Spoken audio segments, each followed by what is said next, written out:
Halo semua, balik lagi bareng gue Vian Rafe. Dan gak kerasa juga gue udah sampai ke session 14 dari alur cerita yang pernah gue bawain sebelumnya, yaitu kelanjutan alur cerita Battle Through the Heaven ini ya. Dan tanpa banyak basa-basi lagi, yuk kita langsung check this out aja alur ceritanya.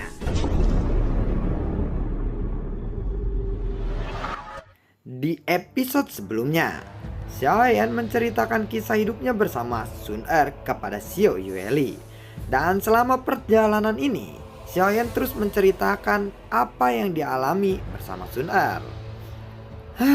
Baiklah, ceritaku sudah selesai. Sekarang giliranmu untuk menceritakan kisahmu tanpa ayah, ucap dari Xiaoyan kepada Xiao Yueli. Jika membandingkan ceritaku dengan cerita ayah, aku rasa ceritaku terlalu sederhana, jawab dari Xiao Yueli. Xiaoyan pun tersenyum ketika mendengar itu. Oh ya, Yueli, apakah kamu menyembunyikan sesuatu dari ayah? Hanya dari Xiaoyan. Saat melihat perban yang masih melingkar di tubuh Xiao Yueli, sepertinya perban itu menahan sesuatu kekuatan yang sangat kuat di tubuh Xiao Yueli. Mendengar itu, Xiao Yueli pun lalu menjawab, ini adalah sebuah kekuatan, tetapi masih tidak jelas. Mungkin dengan kekuatan ini, aku bisa mengalahkan ayah saat ini. Hahaha, ucap dari Xiao Yueli sambil memandang ke arah Xiaoyan dengan penuh percaya diri. Namun itu tidak mengherankan bagi Xiaoyan, karena bagaimanapun identitas Xiao Yueli yang sebenarnya adalah Pluto, Ratu Dunia Bawah. Bagaimana mungkin Xiaoyan bisa dibandingkan dengan Xiao Yueli sekarang? Kalau begitu, apakah kamu sudah bisa untuk mengalahkan Raja Tianzang? Tanya dari Xiaoyan. Xiao Yueli lalu menggelengkan kepalanya saat mendengar kata-kata itu. Aku belum bisa mengalahkan kakek tua itu, tetapi kakek tua itu juga tidak bisa untuk memukulku dengan telak. Ucap dari Xiao Yueli. Raja Tianzang saja sangat baik kepadamu. Dengan sikap yang arogan seperti ini, kamu pasti telah menyebabkan banyak masalah bagi Raja Tianzang. Untungnya kamu memiliki guru yang tidak mudah marah, ucap dari Xiaoyan sambil tersenyum. Ayah memang benar. Aku dengar dia dan aku tidak terpisahkan dalam kehidupan yang sebelumnya, ucap dari Xiao Yueli. Oh, benarkah seperti itu? Jadi begitu ya. Sepertinya dia lebih dari seorang gurumu, ucap dari Xiaoyan. Jangan berhayal yang tidak-tidak. Aku tidak suka kakek tua itu. Ucap dari Xiao Yueli. Xiao Yueli, kamu tidak boleh berkata seperti itu. Raja Tianzang telah menjagamu selama ini. Mungkin kamu juga tidak akan berkata seperti itu jika kamu mendapatkan kembali ingatanmu di kehidupan sebelumnya. Ucap dari Xiaoyan. Entah kenapa aku tidak setuju dengan hal ini. Aku tidak membenci kakek tua itu, tetapi hatiku sepertinya sudah kebal. Aku tidak tahu kenapa itu terjadi, jawab dari Xiao Yueli. Mungkin suatu saat kamu akan menerimanya secara perlahan dan menghargai setiap orang di dunia yang mencintaimu, apalagi menjagamu selama 2 kehidupan, ucap dari Xiaoyan. Xiao Yueli yang cemberut mendengar itu, namun dia tetap mengangguk karena Sun Er pun pernah mengatakan hal yang sama kepadanya.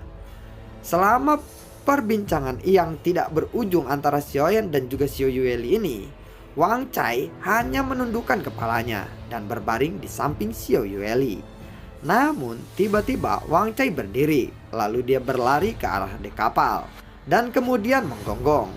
Xiao Yueli pun lalu berdiri ketika dia mendengar gonggongan dari Wang Cai. Kita menemukannya ayah, ucap dari Xiao Yueli.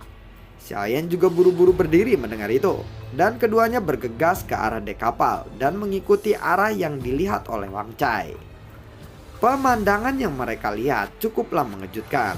Ada sebuah candi kuno yang terlihat sangatlah tua, dan yang paling menarik perhatian mereka adalah terdapat beberapa rantai besar yang diikatkan kepada candi kuno tersebut.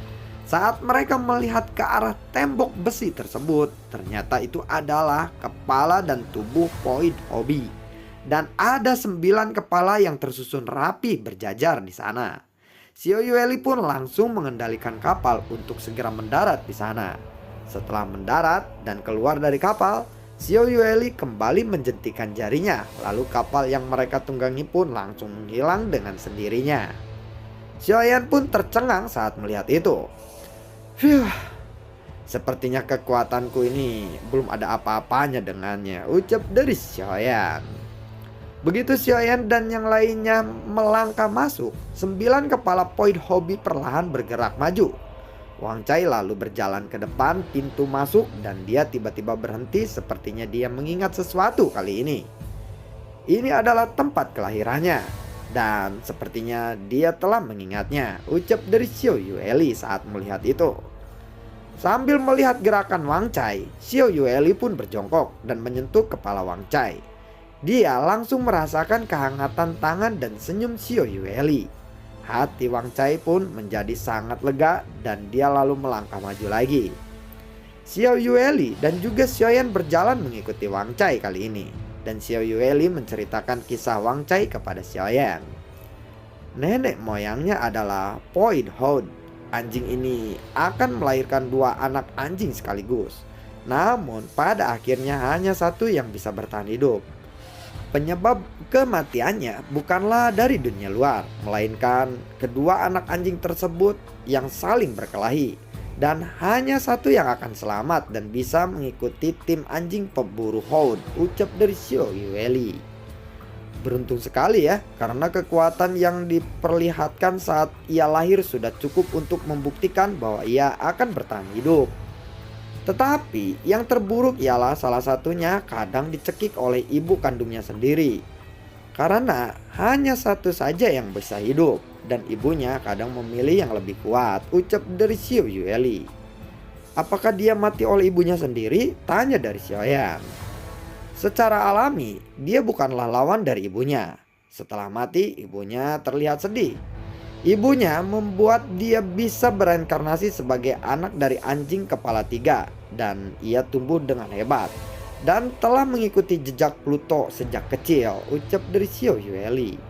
Mendengar itu, Xiaoyan pun lalu mengangguk. Tunggu dulu, bukankah kau ini adalah Pluto? Tanya dari Xiaoyan. Pluto hanyalah kehidupanku yang sebenarnya. Jadi secara tidak langsung itu bukanlah aku. Tetapi Wang Cai sangat akrab dengan Pluto. Kehidupanku yang dulu aku adalah Pluto. Sering bertarung bersama Wang Cai sebagai sparring partner, ucap dari Xiao Yueli. Ketika Wang Cai mendengar kata-kata sparring, Wang Cai yang sedang berjalan-jalan di depannya tiba-tiba menoleh. Ada kekuatan di matanya. Ini jelas bahwa Wang Cai benar-benar merasa trauma ketika menjadi sparring partner Pluto. Jangan khawatir, aku tidak akan sparring lagi denganmu. Jadi aku tidak akan lagi memukulimu di masa depan, ucap dari Xiao Yueli. Ekspresi Wang Cai pun kembali normal setelah itu. Namun ia masih cukup takut kepada Xiao Yueli. Melihat penampilan Wang Cai yang ketakutan, Xiaoyan pun turut merasakan kasihan kepada Wang Cai. Penderitaan yang diterima oleh Wang Cai benar-benar di luar imajinasinya. Tidak perlu waktu lama untuk berjalan, dan kini mereka telah sampai. Jika mereka melangkah lebih jauh lagi, mereka mungkin benar-benar akan memasuki pemakaman yang kacau. Lingkungan pemakaman ini benar-benar berbeda dari imajinasi Xiaoyan. Dia pikir pemakaman ini akan menjadi tempat yang sangat menyedihkan, tetapi pemandangan yang muncul di depan mata mereka benar-benar sebaliknya. Hal pertama yang menarik perhatiannya adalah langit di tempat ini terdapat 9 bulan berwarna ungu merah dan sinarnya tidak redup. Dan di bawah bulan ini terdapat tumbuhan berwarna-warni dan subur. Saat Xiaoyan melihat sekelilingnya, dia melihat tanah yang murni tanpa jejak pertempuran, tetapi di sini terdapat beberapa binatang. Walaupun terlihat indah, tempat ini sebenarnya sangatlah berbahaya. Tempat ini memiliki binatang buas dan binatang bayangan. Mereka sangatlah kuat, jadi kita harus berhati-hati, ucap dari Xiao Yueli. Langkah kaki Wang Cai pun tiba-tiba terhenti. Dan yang terlihat di depan Xiaoyan dan yang lainnya adalah sebuah bunga berwarna biru muda. Melihat itu, Wang Cai dan Xiao Yueli pun menunjukkan ekspresi yang serius kali ini. Sepertinya kita sedang tidak beruntung, karena kita menemukan bunga biru muda ini. Jenis bunga ini sangatlah kuat. Jika meledak, itu setara dengan ledakan dari seseorang Dausian. Ada puluhan ribu bunga biru di sini. Kekuatan ledaknya mungkin setara dengan meledakkan diri level fighting god bintang 5. Dan mungkin kekuatannya bahkan lebih tinggi, ucap dari Xiao Yueli. Saat melihat sekelilingnya, Xiaoyan lalu menemukan bahwa tanaman ini bisa tumbuh dengan sangat cepat. Sepertinya kita harus berkeliling dulu, ucap dari Xiao Yueli. Tidak bisakah kita terbang saja? Tanya dari Xiaoyan. Banyak jaring laba-laba yang tidak terlihat di sini. Jika terbang itu sangat membahayakan, jawab dari Xiao Yueli. Setelah itu Xiaoyan dan juga Xiao Yueli pun berjalan ke arah kiri di bawah kepemimpinan Wang Cai. Tetapi mereka segera mencium bau. Sebelum Xiaoyan sempat bereaksi, Wang Cai yang memimpin perjalanan mereka langsung berubah menjadi besar. Dan tubuh besarnya melindungi Xiaoyan dan juga Xiao Yueli. Kemudian mereka melihat ada ular yang besar dan berbisa yang sangat banyak muncul di rawa. Setelah ular berbisa itu muncul, sebuah kapal besar pun ikut muncul di sana. Tanpa mengatakan apapun, Wang Cai langsung bergegas ke arah depan. Itu adalah ular Void. Kekuatan pemimpinnya sebanding dengan fighting god bintang 2. Kekuatan seperti ini tidak perlu kita takuti, ucap dari Xiao Yueli. Ular Void ini sangatlah besar, tetapi tidak kalah besar dengan Wang Cai yang sudah berubah menjadi anjing berkepala 3. Hus, bakbuk. Ular-ular itu pun langsung dibantai oleh Wang Cai hanya dengan satu gerakannya saja. Setelah membunuh ular-ular itu, Wang Cai pun kembali menjadi anjing kecil dan terus memimpin Xiaoyan dan juga Xiao Yueli untuk berjalan maju ke depan. Setelah memasuki jarak tertentu, sebuah ledakan besar tiba-tiba terdengar di belakang mereka. Xiaoyan dan juga Xiao Yueli yang mendengar suara ledakan itu lalu menoleh dan menemukan bahwa bunga biru itu ada di belakang mereka yang sudah siap untuk meledak. Kita harus segera lari dari sini, ucap dari Xiao Yueli. Lalu Xiao Yueli pun langsung menarik Xiaoyan dan bergegas ke arah depan. Buar, buar. Ledakan itu pun bergema satu demi satu. Gelombang kejut yang sangat besar pun langsung menyapu mereka dengan sangat liar. Untungnya Xiao Yueli beraksi tepat waktu. Jadi bunga biru itu tidak mempengaruhi mereka. Tetapi ketika dia menoleh ke arah belakang, hutan yang tadinya sangatlah subur kini telah hancur lebur. Baiklah, sekarang kita masih berada di area pinggiran. Dan tempat ini dibagi menjadi 3 level. Level pertama dikendalikan oleh Void Horde, ucap dari Xiao Yueli. Mereka lalu melangkah ke domain Void Horde. Saat itu, Xiaoyan sudah merasakan perbedaan yang signifikan.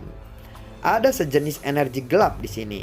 Wang Cai pun terus berjalan ke arah depan dan melihat sekelilingnya dengan sangat waspada. Di hutan sekitarannya, banyak mata yang terus menatap ke arah mereka dalam kegelapan. Sepertinya kita telah menjadi target mereka, ucap dari Xiaoyan. Kekuatan jiwa Xiaoyan pun langsung menyebar dan Xiaoyan merasakan ada ribuan Void Horde di sekitaran mereka. Xiao Yueli pun lalu mengangkat tangannya sedikit dan dia segera mengeluarkan senjata sabitnya. Dan Wang Cai pun juga berubah ke mode bertarung. Manusia tidak diterima di sini. Cepatlah keluar dari sini. Terdengar sebuah teriakan dari dalam hutan. Kami juga tidak berencana untuk tinggal di sini. Mari kita berbicara terlebih dahulu, ucap dari Xiao Yueli kepada suara itu. Sekali lagi aku bilang manusia tidak diterima di sini, ucap dari suara itu. Namun Xiao Yueli adalah seseorang yang mudah marah. Jika kami tidak diterima hari ini, berarti kalian semua harus aku bunuh, ucap dari Xiao Yueli dengan pedenya. Dengan lambaian sabit dewa kematian di tangan Xiao Yueli, dia langsung menampar pantat dari Wang Cai.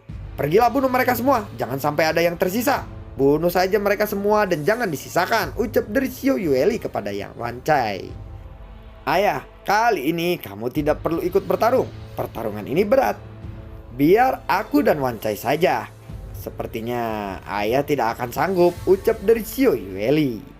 Xiao Yueli dan juga Wang Cai pun langsung bergegas pergi. Xiaoyan tetap diam di tempatnya dan melihat point hold yang tidak terhitung jumlahnya sudah tercabik-cabik hanya dengan satu gerakan Xiao Yueli saja. Hus, dadedor, dadedor, dadedor, dadedor, dadedor.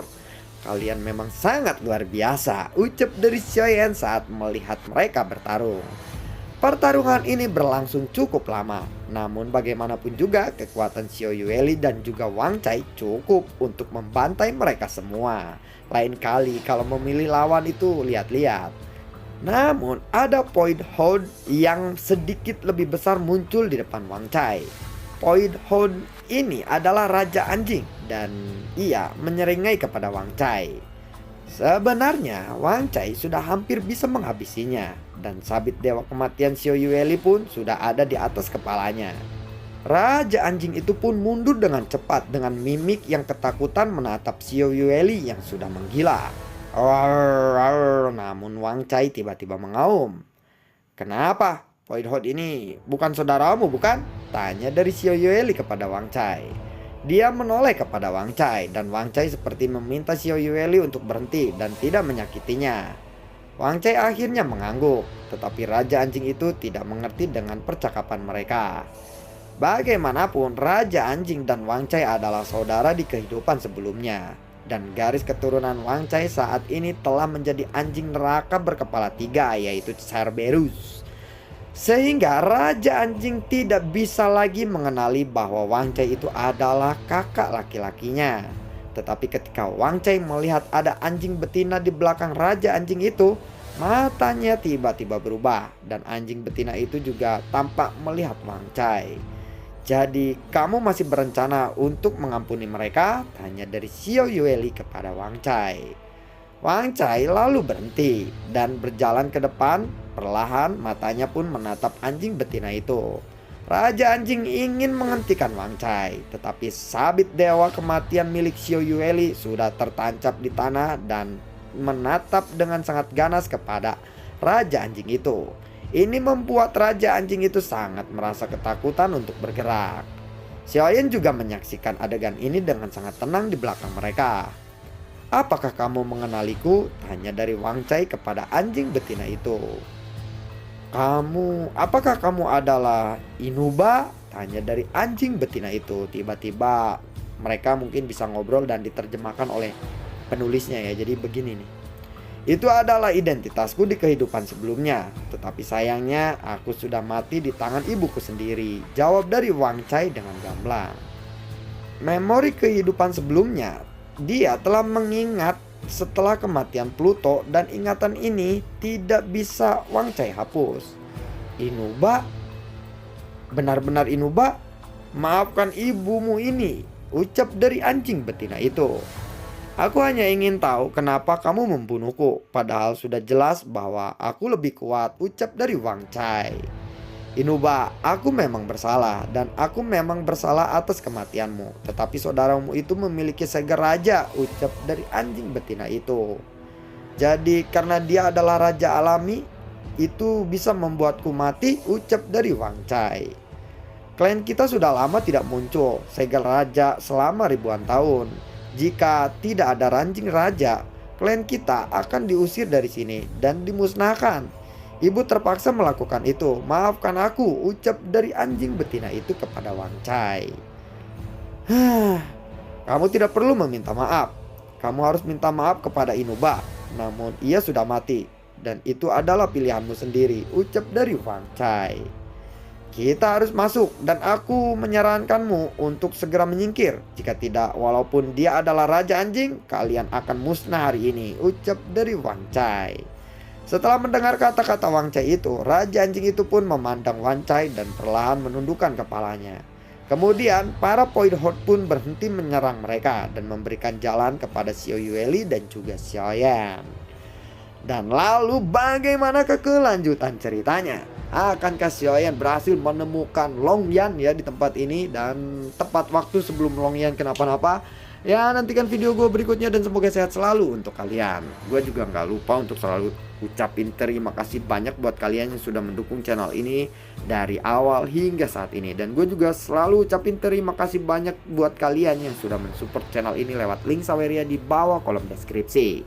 Sampai ketemu lagi di video gue berikutnya dan semoga sehat selalu untuk kalian. Assalamualaikum dan sampai jumpa. Dadah.